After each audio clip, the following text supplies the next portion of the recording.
I think in light of the time, I'll pass straight on to the remarks from the Chief of the Defence Force. Now, as I said, Admiral Johnston was coming along today. He did miss last year. He assured me shortly after that he would be here this year, and he was until his travel arrangements over this weekend changed. He was insistent, though, that he record a comprehensive address in person and have both the present audience and the online audience hear from him directly. So, Josh, CDF, thank you. Thank you for the invitation to speak at the Defence Reserves Association 2025 National Conference. I offer my sincere apologies that I am unable to attend today. The Reserves are a critical part of the Australian Defence Force, providing operational capability, surge capacity, and critical skills to defence.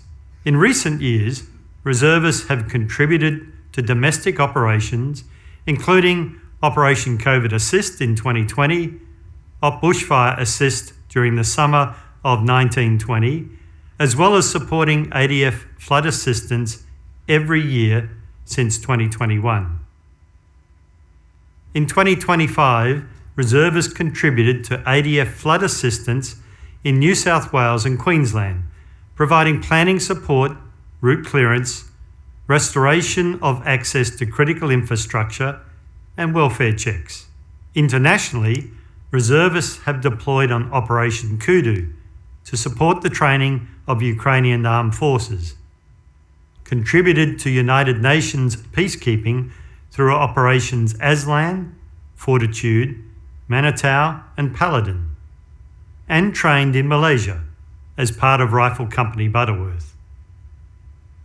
In addition to contributing to domestic and international operations, thousands of individual reservists provide their skills and expertise to teams across the defence enterprise in support of day-to-day business, including many who provide niche capabilities not readily available in our full-time workforce.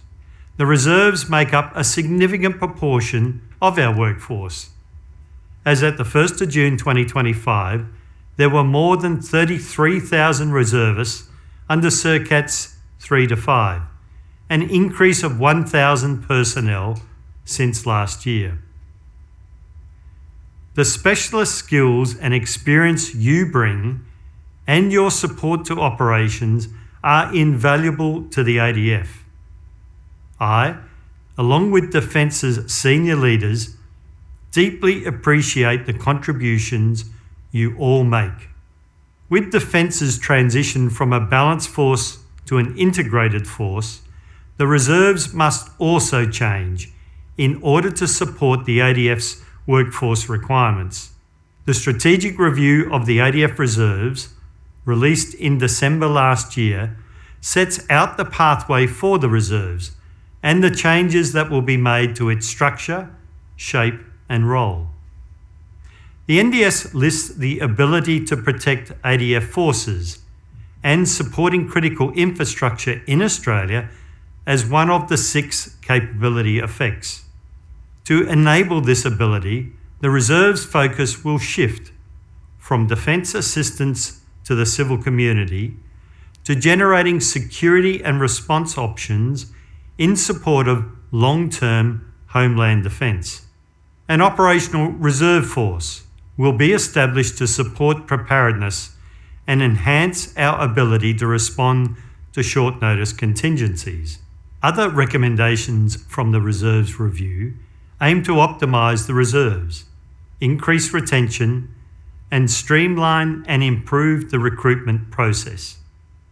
These include a new reserve force level framework with 3 categories of reserve service, an accelerated entry pathway, a review of conditions of service, and centralising career and personnel management under the Military Personnel Organisation.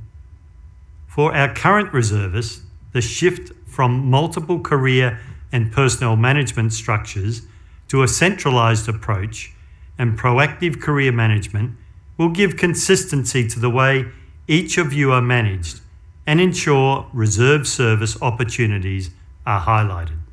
People are Defence's greatest asset, and we are fortunate to be able to utilise the diverse workforce that is the reserves.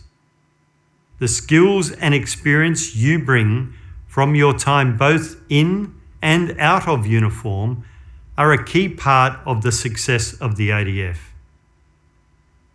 I would like to personally thank all of you for the contributions you have made to the ADF and Australia. I wish you all the best and hope you enjoy the National Conference. Thank you. Thank you, CDF.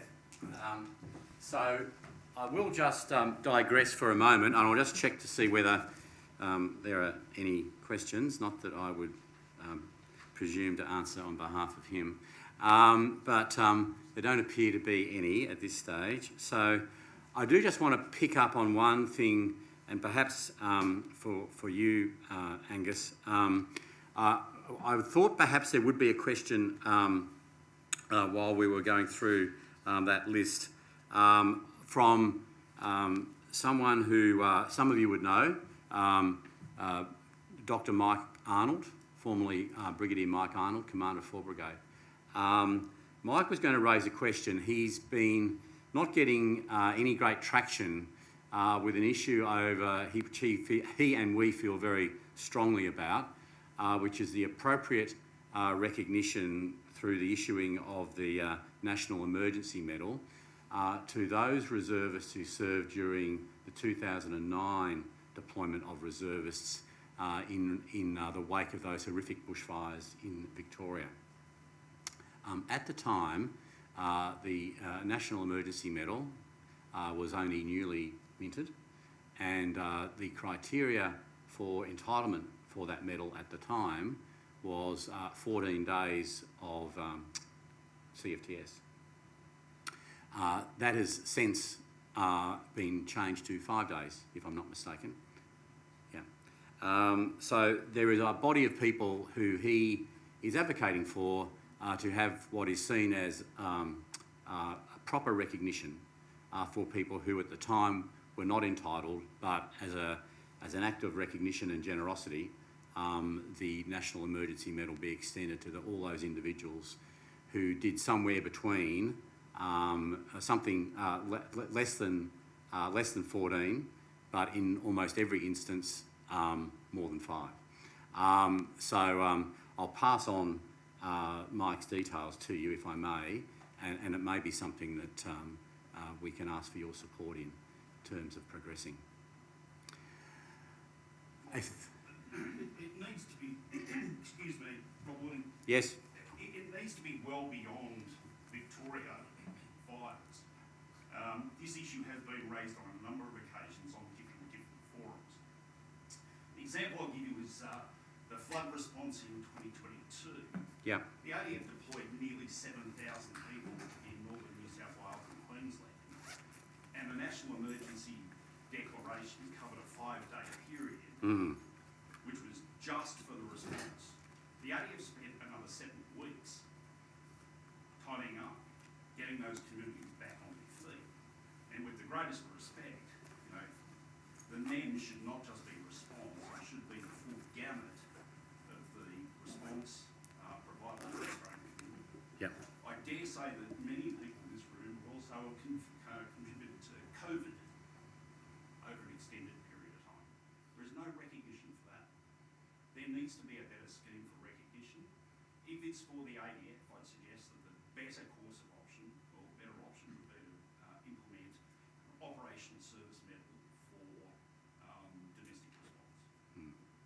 Yeah, I'm only faithfully relaying the concerns of one of my constituents in terms of Mike Arnold, but I acknowledge that there is a broader issue here that we can perhaps pursue at greater length at another time in terms of appropriate recognition for all those who have put their themselves out there to support local communities, and in many cases travelled extensively throughout Australia in doing that as well. So, no, thanks, Rob. mate.